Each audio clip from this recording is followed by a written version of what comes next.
Welcome to the Veritas Forum, engaging university students and faculty in discussions about life's hardest questions and the relevance of Jesus Christ to all of life.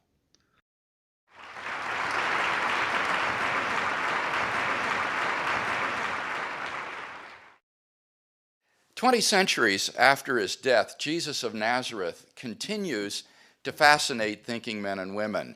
Most recently, Mel Gibson's movie, The Passion of the Christ, has aroused a storm of controversy and become an unexpected blockbuster of a film, filling the airwaves with interviews, talk shows, and documentaries about the historical Jesus of Nazareth.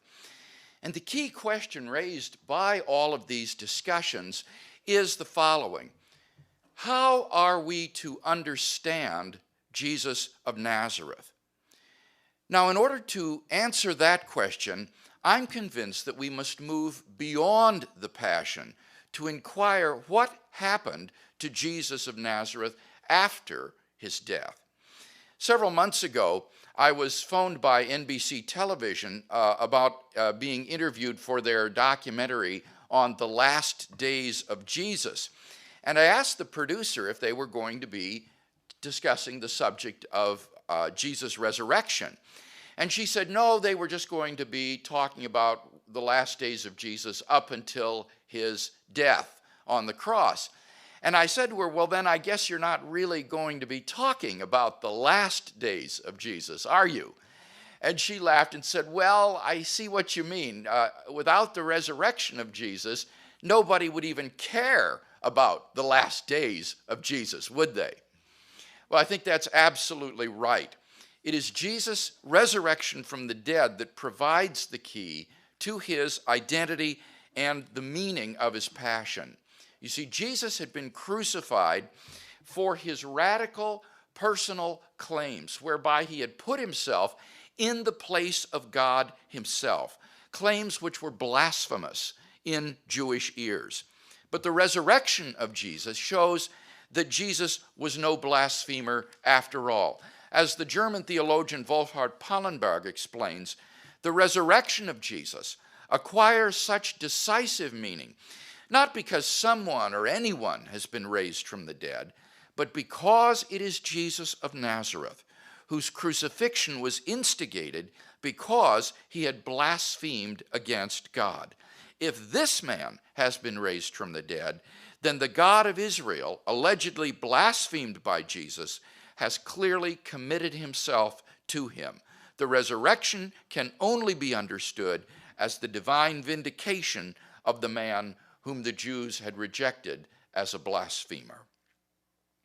Now, most people would probably think that the resurrection of Jesus is something you just believe in by faith or not.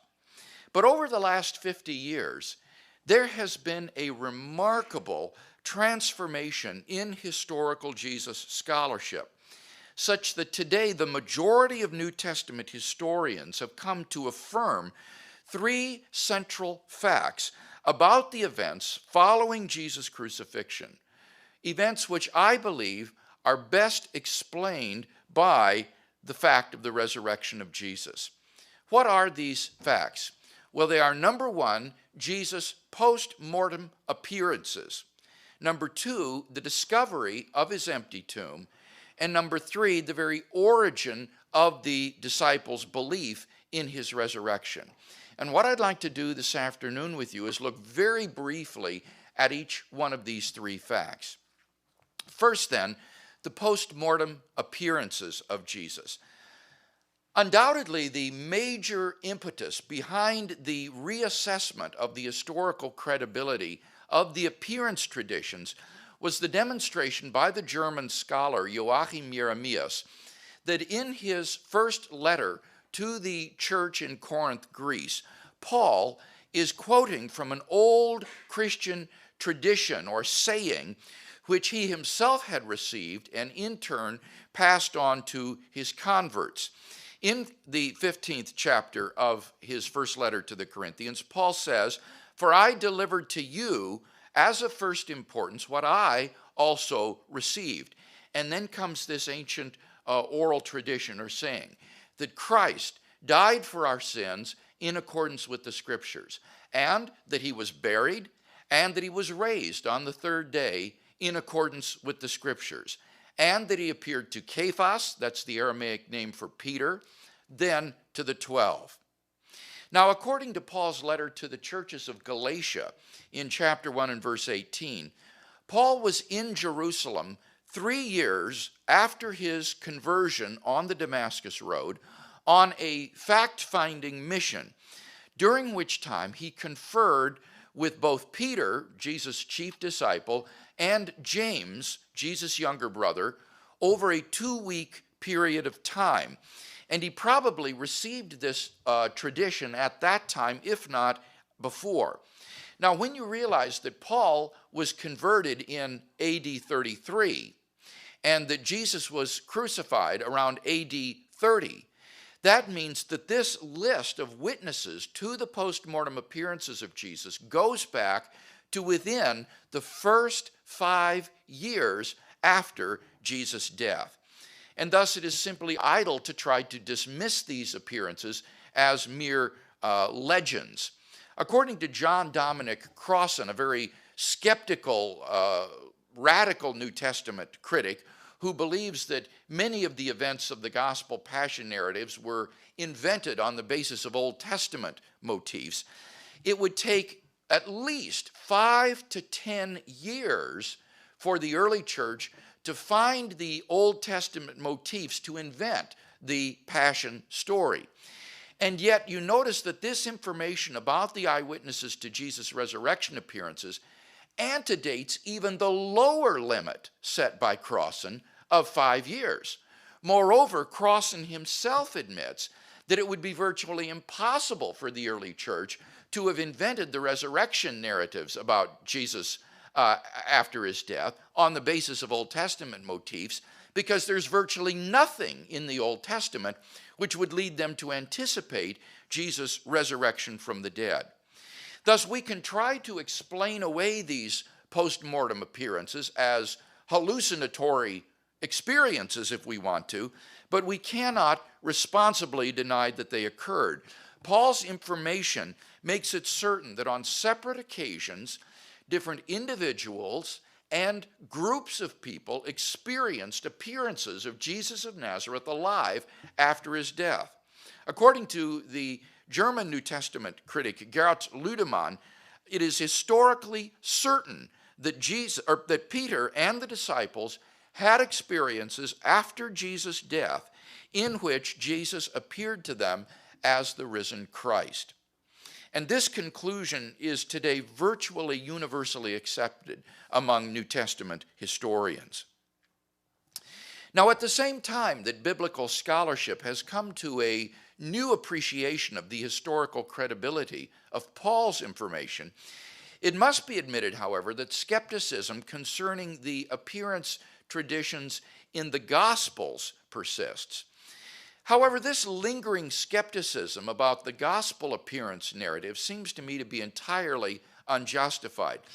It is based upon a presuppositional bias toward the physicalism in the gospel appearance stories. Jesus appears bodily and physically alive from the dead. And since many New Testament critics retain the presupposition of the impossibility of nature miracles, these stories are written off as legendary accretions simply on the basis of that philosophical prejudice against the possibility of nature miracles. But considered historically, the traditions underlying these appearance stories may be just as reliable as the traditions that Paul hands on.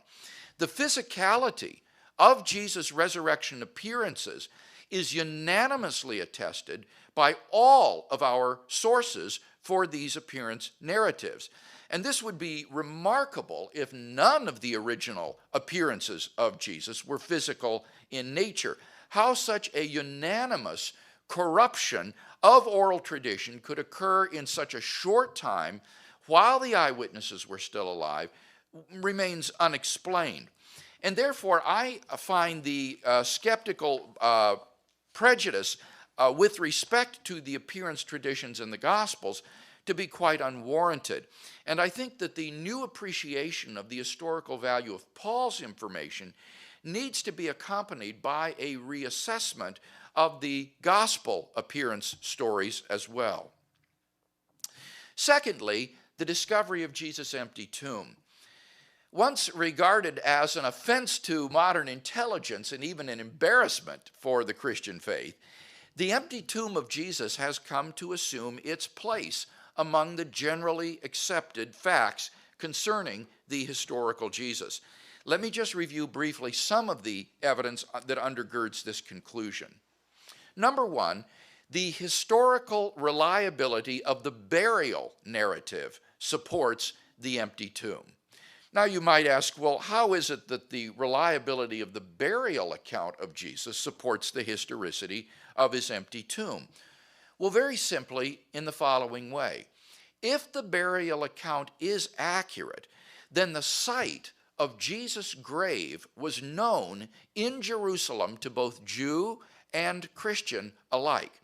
But in that case, it's a very short inference to the historicity of the empty tomb. For if Jesus had not been raised from the dead, and the site of the grave were known, then in the first place, the disciples could never have believed in the resurrection of Jesus. For a first century Jew, the idea that a man might be raised from the dead while his corpse still lay in the tomb was simply a contradiction in terms. In the words of the New Testament commentator E.E. Ellis, it is very unlikely that the earliest Palestinian Christians could conceive of any distinction between resurrection and physical grave emptying resurrection.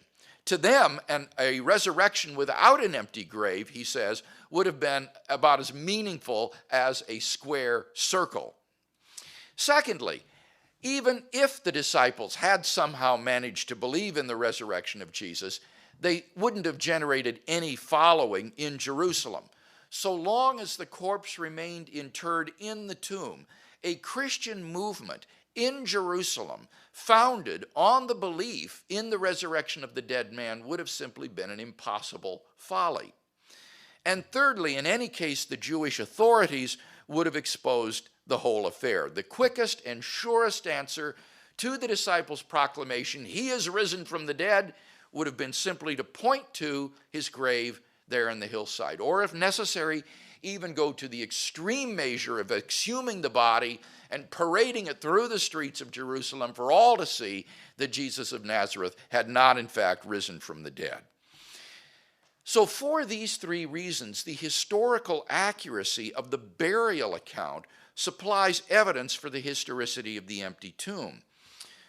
Unfortunately, for those who wish to deny the historicity of the empty tomb, however, the burial account of Jesus is recognized as one of the most historically reliable traditions that we have about Jesus of Nazareth. Most scholars are united in the judgment that Jesus of Nazareth was buried in a tomb by a member of the Jewish Sanhedrin named Joseph of Arimathea late on Friday afternoon. According to John A.T. Robinson, the late New Testament scholar at Cambridge University, the burial of Jesus in the tomb is one of the earliest and best attested facts about Jesus. But if that is the case, then, as I've explained, the inference that the tomb was found empty is not very far at hand. Secondly, Paul's testimony supports the fact of the empty tomb. Here, I want to mention two aspects of Paul's testimony in 1 Corinthians chapter 15 that I quoted a moment ago. First, in the ancient formula or saying cited by Paul, the expression, "he was raised," following the expression, "he was buried," implies an empty tomb. A first century Jew could not have thought otherwise. As E.L. Bode observes in his very fine study of the empty tomb, the notion of the occurrence of a spiritual resurrection while the corpse still remained interred in the tomb is a peculiarity of modern theology. For the Jews, it was the remains of the man in the tomb that were raised, principally, in fact, the bones of the dead. And for that reason, Jewish funerary practices were to carefully preserve the bones of the deceased in ossuaries or bone boxes until the resurrection at the end of the world. I think there can be no doubt that both Paul and the early Christian formula that he cites presuppose the existence of the empty tomb in saying that Jesus was buried and he was raised. Second aspect of Paul's testimony that is noteworthy is the phrase, on the third day. He says Jesus was raised on the third day in accordance with the scriptures. I think that this probably points to the discovery of the empty tomb. Now, very briefly summarized, the point is that since no one actually witnessed Jesus of Nazareth get up and walk out of the tomb, why did Christians come to date it on the third day? Why not on the 10th day or on the 7th day? Well, I think the most probable answer is that they did so because this was the day of the discovery of the empty tomb by Jesus' women followers. And therefore, the resurrection itself naturally came to be dated on the third day. And thus, in this extremely early oral tradition handed on by Paul, we have very early evidence for the existence of Jesus' empty tomb. Thirdly, the empty tomb story is part of the pre-Markan Passion story and is therefore very old. The empty tomb story was probably the end of Mark's Passion narrative, that is, the narrative of Jesus' suffering and death. Now, Mark didn't simply write this Passion narrative himself. Rather, most scholars believe that Mark had sources for the Passion story, which he employed in writing his gospel. Now, since Mark is already the earliest of the four gospels, that means that this Passion source goes even further back toward the events that it describes. In fact, according to the German commentator Rudolf Pesch, it is an incredibly early source. Pesch produces two lines of evidence in support of this conclusion. First, he notes that Paul's account of Jesus' Last Supper, which Paul hands on in 1 Corinthians chapter 11, verses 23 to 25, presupposes the account in the Gospel of Mark. That is to say, the account of the Last Supper in the Gospel of Mark is even more primitive a tradition, even earlier a tradition than the one that Paul hands on in 1 Corinthians chapter 11. Now, since we've already seen that Paul's traditions are incredibly ancient, that means that this Markan source must be even earlier. Secondly, Pesch notes that the pre-Markan Passion source never refers to the high priest by name. It's as if I were to say, the president is hosting a dinner at the White House, and everybody would know whom I was referring to, namely the man that is currently in office. Similarly, the pre-Markan Passion story never refers to Caiaphas by name, but simply calls him the high priest, as though he were still in power.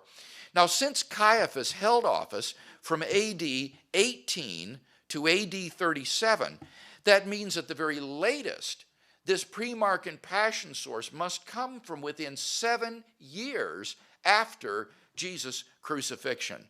This source thus goes back to within the very first few years after Jesus' death and is therefore a very ancient and reliable source of historical information. Number 4, the story itself is simple and lacks any signs of legendary development.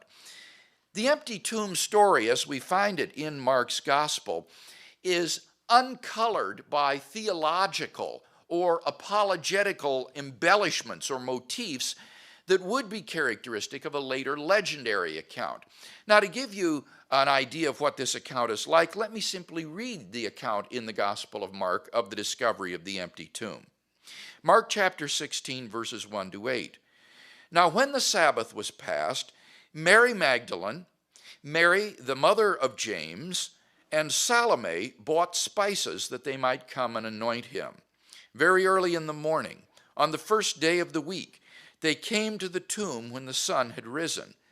And they said among themselves, "Who will roll away the stone from the door of the tomb for us?" But when they looked up, they saw that the stone had been rolled away, for it was very large. And entering the tomb, they saw a young man clothed in a long white robe sitting on the right side, and they were alarmed. But he said to them, "Do not be alarmed. You seek Jesus of Nazareth, who was crucified. He is risen. He is not here. See the place where they laid him. But go, tell his disciples and Peter that he is going before you to Galilee.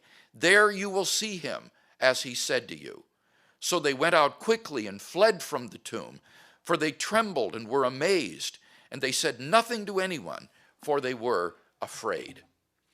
Now, perhaps the most forceful way to appreciate the simplicity of this account is by comparing it with the accounts of the empty tomb found in the apocryphal Gospels of the 2nd century.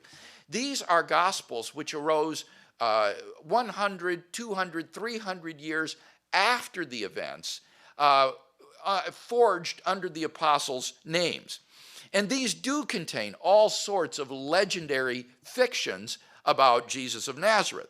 For example, in the so-called Gospel of Peter, a forgery from the second half of the 2nd century after Christ, a voice rings out from heaven during the night, and the stone over the door of the tomb rolls back by itself from the door. Then 2 men are seen descending out of heaven and entering into the tomb. Then 3 men come out of the tomb, 2 of the men supporting the 3rd man. The heads of the 2 men stretch up to the clouds, but the head of the 3rd man overpasses the clouds. Then a cross comes out of the tomb, and the voice from heaven asks, "Hast thou preached to them that sleep?" And the cross answers, "Yea." Now, these are how real legends look.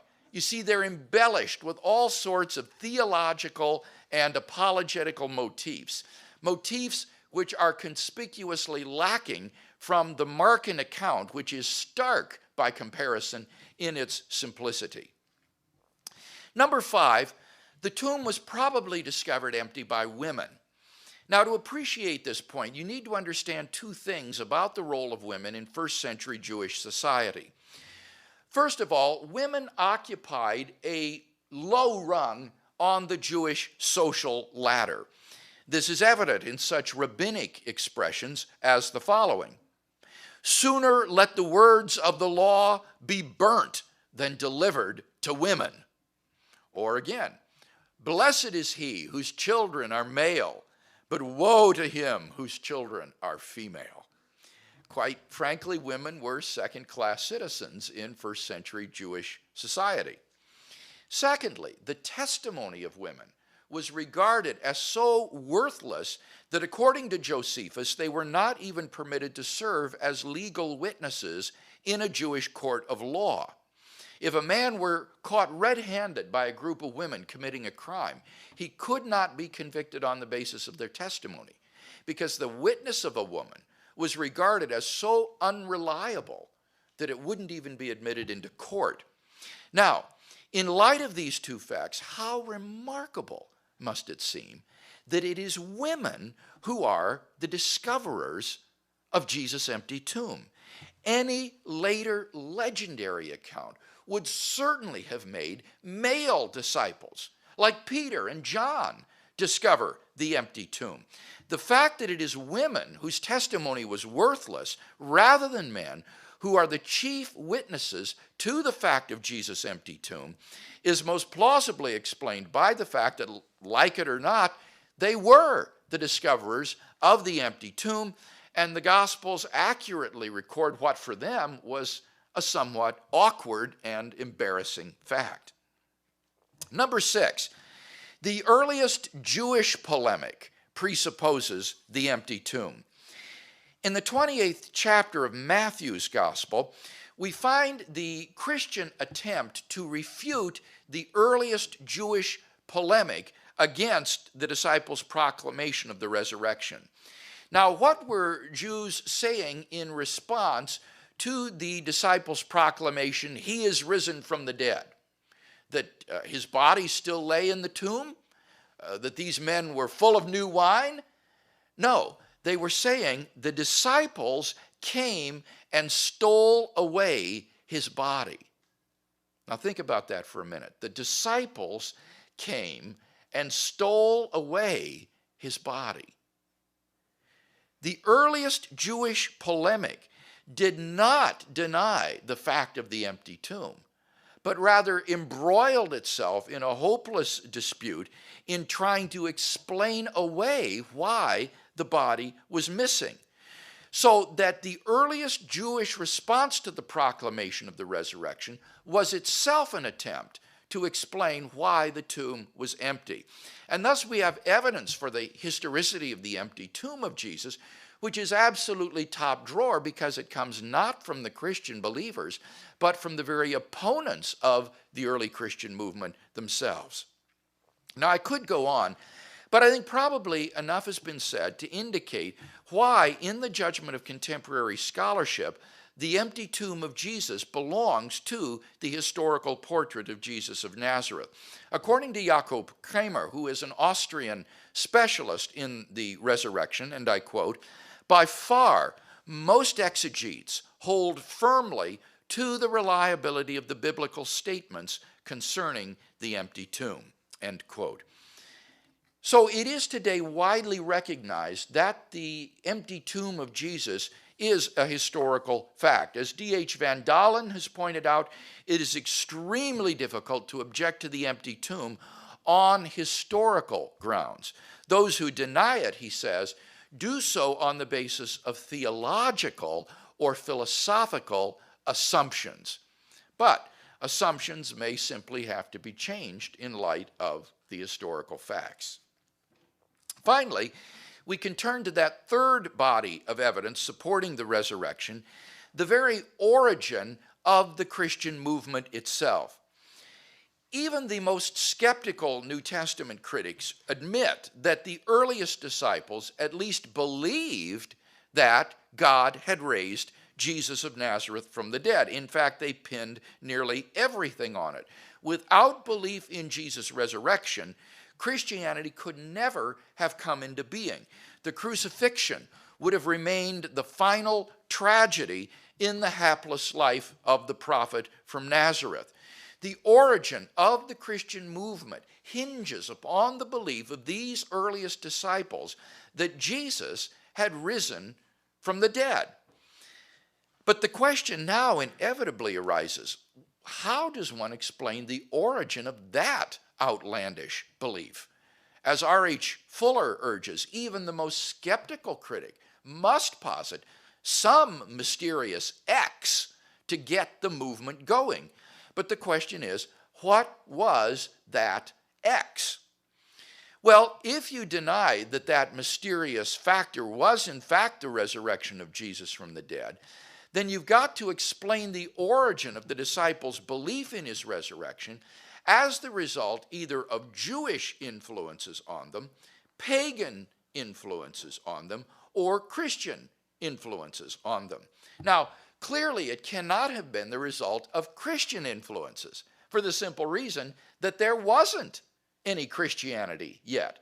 Since the belief in Jesus' resurrection lay at the foundations of the Christian movement, it cannot be explained as a later creation or retrojection of that movement. But what about pagan influences? Well, back around the turn of the 19th to 20th centuries, scholars in the history of religions ransacked the literature of ancient pagan mythology in the attempt to find various parallels to Christian beliefs in pagan myths. And in some cases, they actually thought to explain the origin of these Christian beliefs on the basis of these pagan influences. In particular, belief in Jesus' resurrection was thought to be paralleled and perhaps caused by pagan myths about dying and rising gods like Osiris or Tammuz or Adonis. The movement soon collapsed, however, and was almost universally given up among New Testament scholars, principally for two reasons. Number one, upon closer examination, it turned out that the parallels were spurious. In fact, there is nothing in pagan mythology that is analogous to the Jewish belief in resurrection from the dead, or to Jesus' resurrection in particular. Myths of dying and rising gods in pagan mythology are simply symbols of the crop cycle, as the crops die in the dry season and then come back to life in the rainy season. And there's no parallel at all to the notion of a historical individual who dies and then is brought back to life again. But secondly, in any case, there was no causal connection between these myths and the earliest disciples of Jesus. Jews were aware of these pagan myths of dying and rising gods, and they found them abhorrent. And therefore, these myths could make no progress at all in first century Palestine. We find no trace in first century Palestine of cults of dying and rising gods. These do not appear until the time of the Emperor Hadrian in the 2nd century after Christ.